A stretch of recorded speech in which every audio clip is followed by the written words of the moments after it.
Video చూసే ముందు ఒక లైక్ కొట్టి ఓం నమఃశివాయ అని కామెంట్ చేయండి. మనిషి చనిపోయిన తర్వాత అతని అంతిమ సంస్కారం ఎందుకు చేస్తారు? చనిపోయిన తర్వాత ఆత్మతో ఏం జరుగుతుంది? ఆత్మ ఎక్కడికి వెళుతుంది? మనిషి తన కర్మల ఆధారంగా మళ్ళీ జన్మ ఎత్తుతాడా? స్నేహితులారా, ఈ లోతైన రహస్యాలకు సమాధానాలు మరణ దేవుడైన యమరాజు దేవర్స్ నారదులకు స్వయంగా చెప్పారు. స్నేహితులారా, ఈ సంభాషణ కేవలం ఆధ్యాత్మిక దృక్కోణంలోనే కాదు, ఆత్మజ్ఞానం మరియు మోక్షం వైపు మనిషిని నడిపించే ఒకదారిగా కూడా మనకు మార్గదర్శనం చేస్తుంది. రండి, ఈ రహస్యమైన లోతైన సంభాషణ ద్వారా మనిషి యొక్క చివరి యాత్ర గురించి అర్థం చేసుకునే ప్రయత్నం చేద్దాం.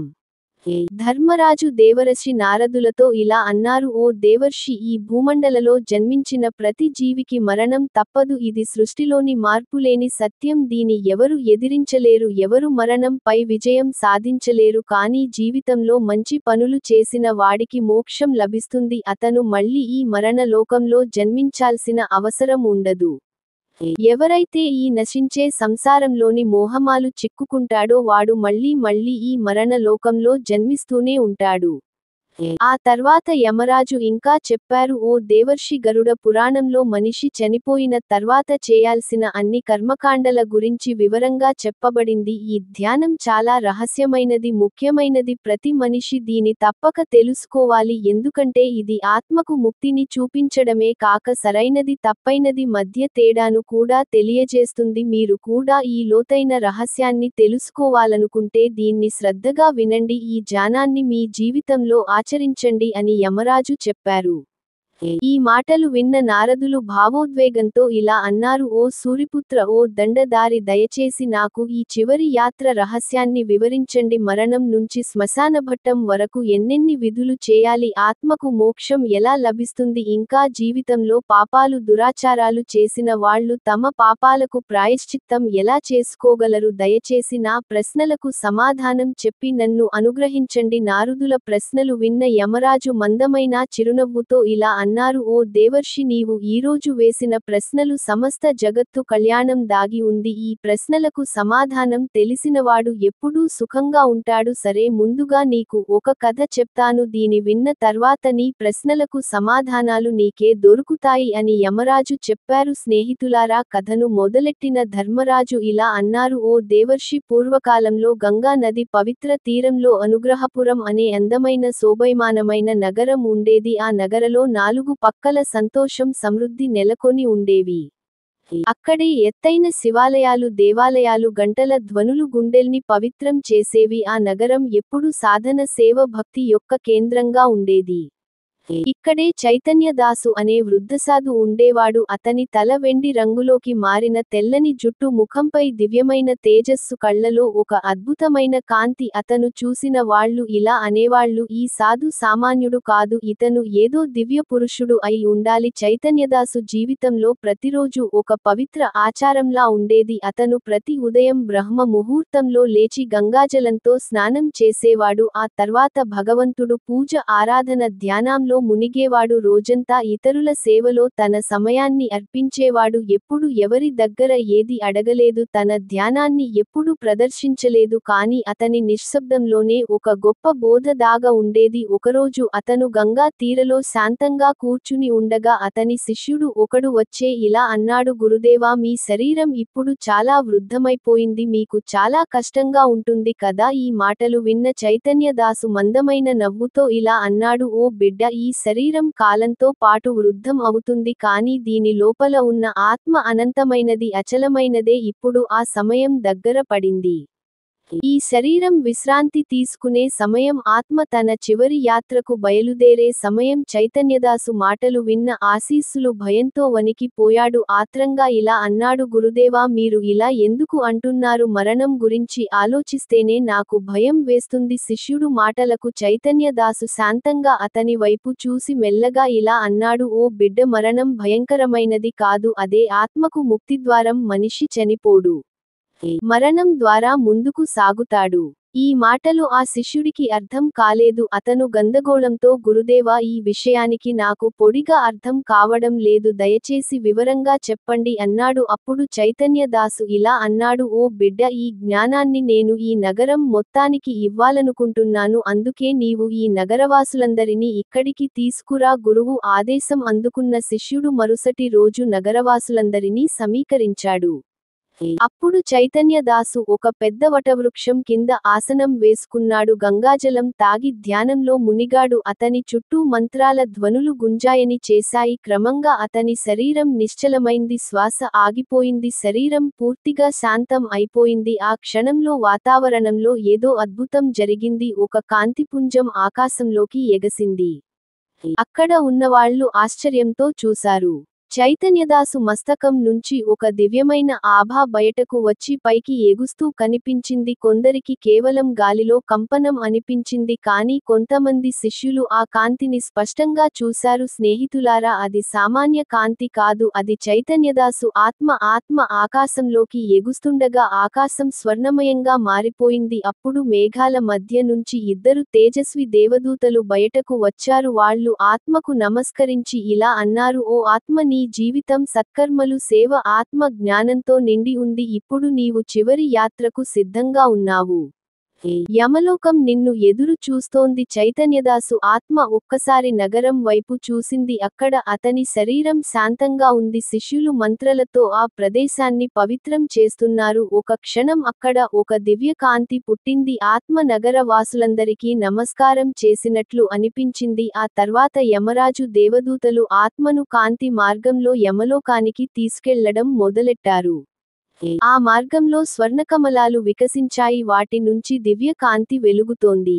ఆకాశంలో సంచరిస్తున్న గంధర్వులు, సిద్ధయోగులు, పూర్వీకుల ఆత్మలు ఆత్మకు అభివాదం చేస్తున్నట్లు కనిపించాయి. కాంతి మార్గాన్ని దాటిన తర్వాత ఆత్మ ఒక భారీ ద్వారం దగ్గరకు చేరింది. ఆ ద్వారం దగ్గరకు రాగానే అది తనంతట తాను తెరుచుకుంది.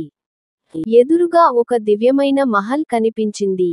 ఆ మహలు మధ్యలో ఒక సింహాసనంపై న్యాయ దేవత యమరాజు వెలుగు కూర్చొని ఉన్నారు. ఆయన కుడి పక్కన చిత్రగుప్తుడు ఉన్నాడు. అతని చేతిలో ప్రతి ఆత్మ జీవిత వివరాలు రాసి ఉన్న దివ్య గ్రంథం ఉంది. కొద్దిసేపట్లో దేవదూతలు ఆత్మను యమరాజు ముందు నిలబెట్టారు. స్నేహితులారా, యమరాజు ఆత్మవైపు చూసి ఇలా అన్నారు, ఓ ఆత్మ, యమలోకంలోకి స్వాగతం. నీవు భూమిపై అనేక జీవితాలు గడిచావు. ఈ శరీరలో ఆత్మజ్ఞానాన్ని పొందావు. ఇప్పుడు నీవు 3 ద్వారాలు దాటాలి.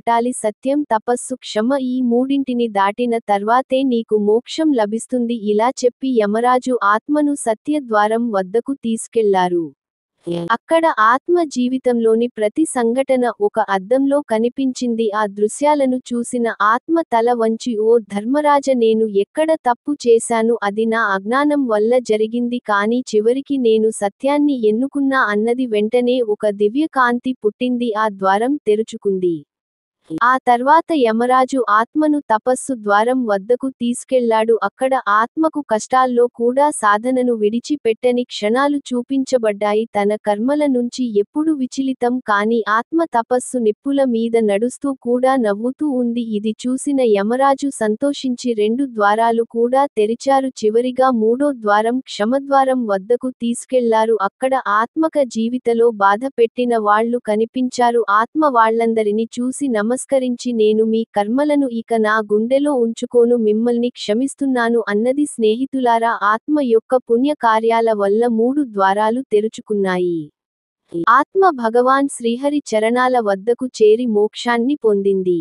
ఆ తర్వాత యమరాజు నారదులతో ఇలా అన్నారు, ఓ దేవర్షి, ఈ విధంగా మనిషి ఎప్పుడూ సత్కర్మలు చేయాలి. అప్పుడే మరణం తర్వాత ఈ 3 ద్వారాలు దాటి మోక్షం పొందగలడు. ఆపై యమరాజు ఇంకా చెప్పారు, ఇప్పుడు నీ రెండో ప్రశ్నకు సమాధానం చెప్తాను. ఓ దేవశ్రీ, ఈ సంసారంలో పుత్రుడు లేకపోతే మనిషికి గతి ఉండదు.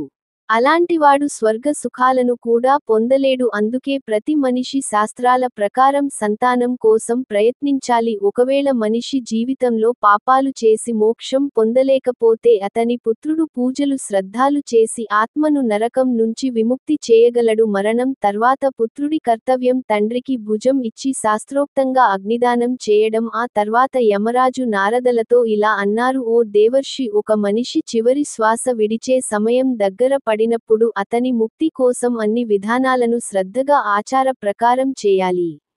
ముందుగా మరణాసన వ్యక్తిని ఉంచే భూమిని ఆవుపేడతో బాగా పూయాలి. ఇలా చేయడం వల్ల ఆ భూమి పవిత్రం అవుతుంది, శుద్ధమవుతుంది. ఒకవేళ ఆవు పేడ లేకుండా అపవిత్ర భూమిపై వ్యక్తిని పడుకోబెడితే అతని శరీరంలో యక్షులు, పిశాచాలు, రాక్షసుల వంటి దుష్టశక్తులు ప్రవేశించవచ్చు. అలాంటి ఆత్మకు అనంత కష్టాలు ఎదురవుతాయి. ఆ తర్వాత ఆ పవిత్ర భూమిపై నువ్వులు కుసలు పరచాలి. ఎందుకంటే నువ్వులు కుసలు మరణించిన వ్యక్తికి మార్గదర్శకంగా పనిచేస్తాయి. అవి అతని స్వర్గలోకి తీసుకెళ్తాయి. ఇలా చేస్తే మరణించిన వ్యక్తి పాపాలని నశిస్తాయి, అతనికి పవిత్ర గతి లభిస్తుంది. ధర్మరాజు మళ్ళీ చెప్పారు: ఓ దేవర్షి నారద, ఒక వ్యక్తిని మరణాసన స్థితిలో శుద్ధి చేయని భూమిపై పడుకోబెడితే ఆత్మకు శాంతి దొరకదు. అది ఇక్కడ అక్కడ తిరుగుతూ బాటకాల్సి వస్తుంది. అలాంటి ఆత్మకు స్వార్థం, జలతర్పణం వంటి విధానాలు చేయలేరు. అందుకే మరణాసన వ్యక్తిని శుద్ధి చేసిన జలంతో పవిత్రం చేసిన మండలం భూమిపైనే ఉంచాలి. ఆ మండలంలో త్రిదేవతలు బ్రహ్మ, విష్ణు, మహేశ్వరులు వెలసి ఉంటారు. వాళ్ళు ఆ స్థలాన్ని పవిత్రం చేస్తారు. ఒకవేళ మండలంలోని అపవిత్ర భూమిపై ఎవరైనా ప్రాణాలు విడిచారు అనుకో, అది బాలుడైన, యువకుడైన, వృద్ధుడు అయినా ఆత్మకు మరో యోని లభించదు. ఏ లోకంలోనూ అది స్థిరంగా ఉండలేదు, అనంతకాలం బతకాల్సి వస్తుంది. అందుకే మరణాసన వ్యక్తి ముక్తి కోసం సరైన విధానంతో మండలం తయారు చేయడం చాలా అవసరం. ఇదే శాస్త్రాలు చెప్పిన మార్గం.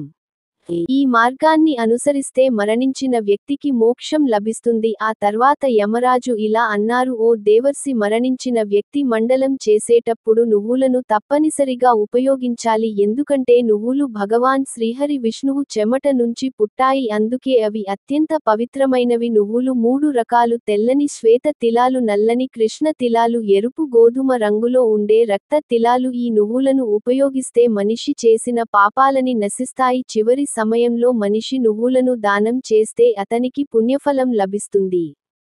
దేవతలను సంతృప్తి చేయడానికి కుసలు, పితృదేవతలను సంతోష పెట్టడానికి నువ్వులు ఉపయోగిస్తారు. దేవతలు, పితృదేవతల సంతృప్తి ఈ సంసార రక్షణకు, సుఖ సమృద్ధికి ఆధారం. శ్రాద్ధం వంటి కర్మలు నువ్వులు వాడితే పితృదేవతలు సంతోషిస్తారు. కుసలను సరైన విధంగా ఉపయోగిస్తే బ్రహ్మ, విష్ణు, మహేశ్వరులు ఆనందిస్తారు. ఎందుకంటే కుసల మూలలో బ్రహ్మ, మధ్య భాగంలో విష్ణు, ఆఖరి భాగంలో శివుడు ఉంటారు. అందుకే కుసలను దేవతల ప్రతీకగా భావిస్తారు. కొన్ని వస్తువులు ఎప్పటికీ బాధపడవు. బ్రాహ్మణుడు మంత్రాలు, కుసలు, అగ్ని, తులసి వీటిని ఎన్నిసార్లు పూజల్లో, పవిత్రకర్మలో ఉపయోగించిన అవి తాజాగానే ఉంటాయి. తులసి, నువ్వులు, బ్రాహ్మణుడు మంత్రాలు, కుసలు, ఏకాదశి వ్రతం, ఈ 5 సాధనాలు సంసార సాగరంలో మునిగిపోతున్న మనుషులను దాటించే ఓడ లాంటివి. ఈ 5 జీవితాన్ని పవిత్రం చేస్తాయి, మోక్షానికి అర్హత కల్పిస్తాయి. నువ్వులు తమ పవిత్రతతో పాపాలను నాశనం చేస్తాయి. అలాగే కుసలు, తులసి కూడా అత్యంత పవిత్రమైనవి. ఈ మూడింటిని మరణాసన వ్యక్తిని దుర్ఘట నుంచి కాపాడడానికి, మోక్షం ప్రసాదించడానికి ఉపయోగిస్తారు. మరణాసన వ్యక్తి కోసం కుసలను ప్రత్యేకంగా వాడాలి. కుసలను 2 చేతులతో పెరికి భూమిపై పెట్టి గంగాజలంతో శుద్ధి చేయాలి. ఆ తర్వాత మరణాసన వ్యక్తి 2 చేతుల్లో కుసలను పట్టుకోవాలి. ఎవరి చేతిలో కుసలు ఉంటాయో వాళ్ళు భగవాన్ విష్ణువుని చేరుకుంటారు. యమరాజు మళ్ళీ చెప్పారు: ఓ దేవశ్రీ, మరణాసన వ్యక్తిని ఆవు పేరుతో శుద్ధి చేసిన భూమిపై పడుకోబెట్టి కుశల ఆసనం పై ఉంచి పవిత్రాగ్నిలో వదిలితే అతని పాపాలన్నీ నశిస్తాయి. ఆత్మకు మోక్షమార్గం సుగమవుతుంది. ఇంకా ఉప్పు అంటే లవణం కూడా దివ్యమైనది, పవిత్రమైనది. ఎందుకంటే ఉప్పు రసం ప్రాణుల ఇష్టాలను తీర్చగలదు. ఉప్పులేని ఆహారం రుచిగా ఉండదు, దాని స్వరూపం బయటపడదు. అందుకే ఉప్పు రసం పితృదేవతలకు ఎంతో ఇష్టం. ఇది స్వర్గాన్ని ప్రసాదిస్తుంది. ఈ లవణ రసం భగవాన్ విష్ణువు శరీరం నుంచి పుట్టింది అర్థం చేసుకున్న వాళ్ళు ఉప్పుతో దానం చేయడానికి పుణ్యకార్యంగా భావిస్తారు. ఒకవేళ ఎవరి ప్రాణాలు విడవడానికి ఆలస్యం అవుతున్నాయో ఆ సమయంలో వాళ్ళ చేత అన్నదానం చేయించాలి. ఎందుకంటే అన్నదానం ఈ సంసారంలో అత్యంత గొప్పదానం. అన్నదానం ఆత్మకు శాంతిని ఇవ్వడమే కాక ఉన్నత లోకాలను పొందడలో సహాయపడుతుంది. ఆ తర్వాత ధర్మరాజు నారదలతో ఇలా అన్నారు: ఓ దేవర్షి, ఇప్పుడు మరణ స్వరూపాన్ని వివరంగా చెప్తాను. మరణమే కాలం. ఆ సమయం వచ్చినప్పుడు జీవాత్మ శరీరం ప్రాణాల నుంచి విడిపోతుంది. ఇది మార్పులేని సత్యం. మరణం వచ్చినప్పుడు మనిషి తన కర్మలను జాపకాలను మరచిపోతాడు. గాలి మేఘాలను తన వేగంతో లాగా ఇటు అటు తీసుకెళుతున్నట్లు ఈ సంసారం కాలం అధీనంలో ఉంటుంది. సాత్విక రాజస తామస్ గుణాలు కూడా కాలం అసలు ఉంటాయి.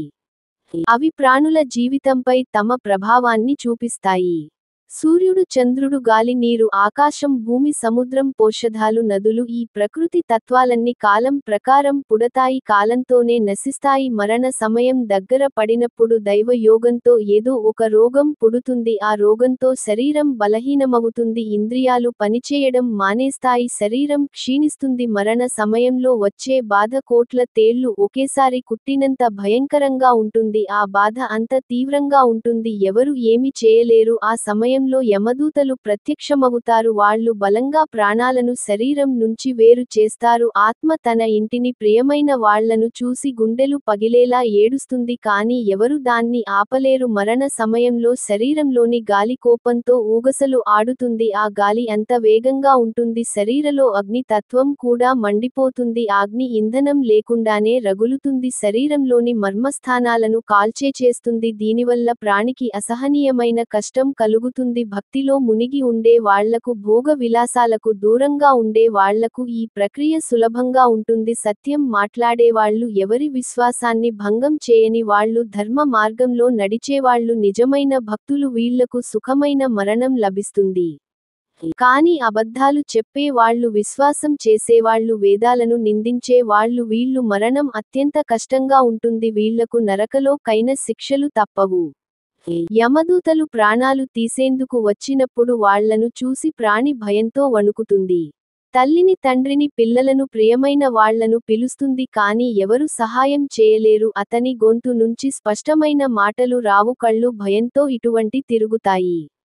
శ్వాస వేగంగా ఆడుతుంది. చివరికి భరించలేని బాధతో శరీరాన్ని వదిలేస్తాడు. మరణం జరిగిన వెంటనే ఆ శరీరం ఇతరులకు అసహ్యంగా, ద్వేషపూరితంగా మారిపోతుంది. ఒకప్పుడు ప్రియమైన వాళ్ల స్నేహ కేంద్రంగా ఉన్న ఆ శరీరం ఇప్పుడు విడిచి పెట్టడానికి అర్హమైనదిగా కనిపిస్తుంది. ఇదే సంసార సత్యం. ఓ దేవర్షి, శరీరం నశించేది. ఆత్మకాలం అధీనంలో ఉంటుంది. ఈ విషయాన్ని అర్థం చేసుకున్న వాడు ఎప్పుడూ ధర్మమార్గంలో నడుస్తాడు. అతను ఈ నశించే సంసారంలో మోక్షానికి అర్హుడు అవుతాడు. ఆ తర్వాత యమరాజు నారదులతో ఇలా అన్నారు: ఓ దేవర్షి, ఇప్పుడు మరణం నుంచి దహన సంస్కారం వరకు చేయాల్సిన కర్తవ్యాల గురించి చెప్తాను. ఈ విధానాలను పాటించడం ప్రతి ఒక్కరికి చాలా అవసరం. ఎందుకంటే ఇవి మరణించిన ఆత్మ శ్రేయస్సు కోసం జరుగుతాయి. ఒక వ్యక్తి చనిపోయినప్పుడు అతని కొడుకు, కుటుంబ సభ్యులు అన్ని ఆచారాలను పాటించాలి.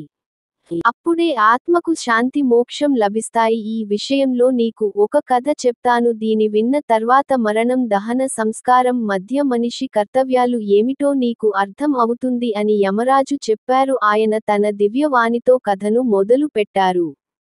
ఓ దేవర్షి నారద, నందికేష్ అనే గ్రామంలో హరిదత్త అనే వృద్ధ బ్రాహ్మణుడు ఉండేవాడు. అతను చాలా గంభీరమైన శాంత స్వభావం కలవాడు. వేదాలు, పురాణాలలో పండితుడు. అతనికి వేదాంత్ అనే కొడుకు ఉన్నాడు. ఒకరోజు సాయంత్రం సూర్యుడు తన చివరి కిరణాలను విసురుతుండగా హరిదత్త తన కొడుకు వేదాలను దగ్గరకు పిలిచాడు. అతని ముఖంపై శాంతి నెలకొని ఉంది. ఏదో తెలిసిన యాత్రకు సిద్ధమైనట్లు కనిపించాడు. అతను చాలా సహజంగా ఇలా అన్నాడు: బిడ్డ వేదాంత, ఇప్పుడు సమయం దగ్గర పడినట్లు అనిపిస్తోంది. నాకు తెలుసు, మరణం భయం కాదు, అది ముక్తికి ఒక ద్వారం. కానీ ఆ ద్వారం బయట నీవు నా కోసం ఏం చేస్తావో అది నాకు దారిని సుగమం చేస్తుంది. స్నేహితులారా, ఈ మాటలు చెప్పి హరిదత్త తన ప్రాణాలను విడిచాడు.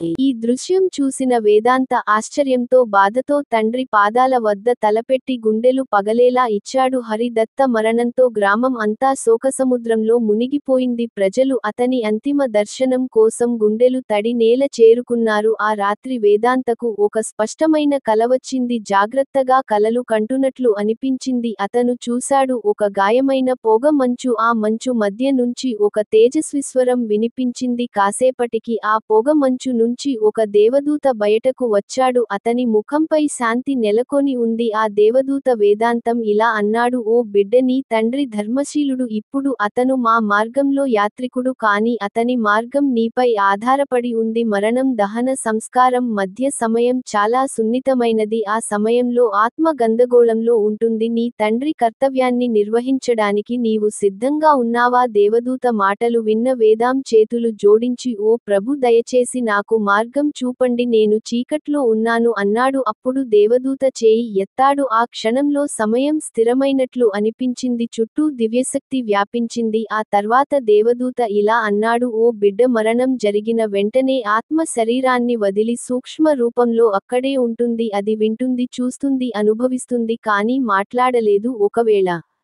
కుటుంబం శోకలో మునిగిపోతే ఆత్మమోహ బంధనాలు చిక్కుకుంటుంది. కాబట్టి మనిషి మొదటి కర్తవ్యం మరణించిన శరీరం దగ్గర గంగాజలం, తులసి ఆకులు, దీపం వెలిగించి రామనామ జపం చేయడం. ఇది కేవలం ఆచారం కాదు, ఆత్మకు మార్గదర్శక దీపం. మరుసటి రోజు నుంచి జలతర్పణం మొదలెట్టాలి. ఈ తరఫున ఆత్మకు శక్తినిస్తుంది. శవయాత్ర బయలుదేరినప్పుడు ఎవరు ఏడవకూడదు. ఆ సమయంలో రామనామ సత్యం అని చెప్పాలి. ఈ మంత్రం ఆత్మకు దిశను చూపిస్తుంది. అగ్నిదానం శ్రద్ధ భావంతో చేయాలి. ఎందుకంటే ఈ అగ్ని ఆత్మను దేవ మార్గానికి తీసుకెళ్లే ద్వారం. దేవదూత మాటలు విన్న వేదాం చేతులు జోడించి, ఓ ప్రభు, నేను వాగ్దానం చేస్తున్నాను, నా తండ్రి కోసం ప్రతి సంస్కారాన్ని శ్రద్ధగా చేస్తాను, వాళ్లకు శాంతి గతి ప్రసాదిస్తాను అన్నాడు. దీని విన్న దేవదూత అందమైన నవ్వుతూ, ఓ బిడ్డ, నీవు అర్థం చేసుకున్నావు. మరణం తర్వాత జీవితం అంతం కాదు, అది కొత్త యాత్ర మొదలు. నీవు చేసే కర్తవ్యాలు ఆత్మకు ఊడగా మారతాయి అని చెప్పి అదృశ్యం అయ్యాడు. ఆ తర్వాత వేదాంత తన తండ్రి శరీరాన్ని గంగాజలంతో స్నానం చేయించాడు. తులసి ఆకులు ఉంచాడు. దీపం వెలిగించాడు. రాత్రంతా శ్రీరామ జయ రామ జయ జయ రామ అని జపిస్తూ గడిపాడు. మరుసటి రోజు శవయాత్రలో ఏడుస్తున్న వాళ్లను ఓదార్చాడు. నాన్న దేవ మార్గంలోకి వెళ్తున్నారు, వాళ్లను ఏడుస్తూ వీడ్కోలు చెప్పకండి, ప్రేమతో వీడ్కోలు ఇవ్వండి అన్నాడు. ముఖాగ్ని సమయంలో కళ్ళు మూసుకుని మనసులో ప్రార్థించాడు: ఓ నాన్న, మీరు జన్మల తరబడి నా గురువై ఉన్నారు, ఇప్పుడు దేవ మార్గంలోకి వెళ్ళండి, నా కర్మలను సరిచేసే ఆశీస్సులు ఇవ్వండి. 13వ రోజు అంతిమ శ్రాద్ధం జరుగుతుండగా ఆ రాత్రి వేదాంకు మళ్లీ కల వచ్చింది. కలలో తన తండ్రి దేవదూతతో నిలబడి నవ్వుతూ కనిపించారు. ఆ దేవదూత ఇలా అన్నాడు: ఓ బిడ్డ, నీవు నీ కర్తవ్యాన్ని నిర్వహించావు. ఇక నీ కర్మలే నీకు మార్గంగా ఉంటాయి. స్నేహితులారా, వేదాంతకు అర్థమైపోయింది, మరణం అంతం కాదు, అది జీవిత యాత్ర. ఆ యాత్రలో మనం నిర్వహించే కర్తవ్యాలే ఆత్మకు దారి చూపిస్తాయి. ఆ తర్వాత యమరాజు ఇలా అన్నారు: ఓ దేవర్షి, ఈ విధంగా మరణం దహన సంస్కారం మధ్య ఆత్మను బతికున్న వాళ్లను కలిపే అదృశ్య బంధం ధర్మమే, ప్రేమే, వీడ్కోలే. ఆపై యమరాజు నారదలతో ఇలా అన్నారు: ఓ దేవర్షి, దహన సంస్కారం పూర్తయిన తర్వాత కుటుంబ సభ్యులంతా శుద్ధికరమైన విధానాన్ని పాటించాలి. శ్మశాన భట్ట నుంచి ఇంటికి వచ్చినప్పుడు ఇంటి గడప వద్ద మరణించిన వ్యక్తి పేరు చెప్పి శోకం వ్యక్తం చేస్తూ నీమ ఆకులు తినాలి. ఎందుకంటే నీమ శుద్ధతకు ప్రతీక. ఆకులు ఆత్మలు ఇంటిని అపవిత్రత నుంచి కాపాడుతాయి. ఆ తర్వాత అందరూ రాతిపై నిలబడి ఆచమనం చేయాలి. ఈ ఆచమనం లోపల శుద్ధిని సూచిస్తుంది, గుండెను శాంతపరుస్తుంది. ఇంట్లోకి అడుగుపెట్టిన తర్వాత ఇక అర్థం చేసుకోవాలి, 10 రాత్రుల అశోక కాలం మొదలైందని. ఈ సమయంలో కొడుకు మనుమడు సగోత్రులు కట్టుబడి ఉండాల్సిన నియమాలు ఉంటాయి. ఈ అశోక కాలంలో బయట నుంచి కొన్ని ఆహారం తినాలి. ఆ భోజనంలో ఉప్పు, ఏ రకమైన క్షారాలు వాడకూడదు. అందరూ చాలా సాదాసీదాగా భోజనం చేయాలి.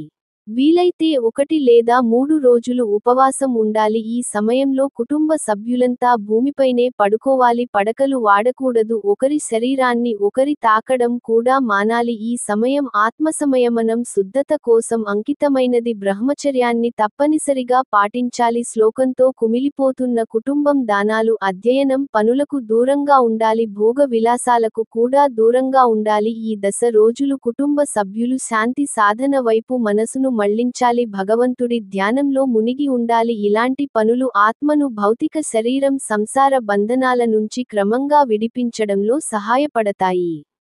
ఇంత చెప్పి ధర్మరాజు తన మాటలకు విరామం ఇచ్చారు. అప్పుడు నారదులు గుండెలు పట్టుకునే భావోద్వేగంతో ఇలా అన్నారు: ఓ సూర్యపుత్ర, నీ నోటి నుంచి ఈ అద్భుత ధ్యానం విని నేను ధన్యుడయ్యాను. ఈ జ్ఞానాన్ని నేను సమస్త లోకాల్లో ప్రచారం చేస్తారు. ఇలా చెప్పి నారదులు యమరాజుకు నమస్కరించి దేవలోకం వైపు బయలుదేరారు. స్నేహితులారా, ఈ విధంగా యమరాజు నారదులకు మనిషి మరణం తర్వాత చివరి యాత్ర రహస్యాన్ని వివరించారు. మీకు ఈ కథ నచ్చినట్లయితే మా ఛానల్ని సబ్స్క్రైబ్ చేసుకొని మీకున్న ధర్మ సందేహాల గురించి ఓం నమఃశివాయని కామెంట్ చేయండి.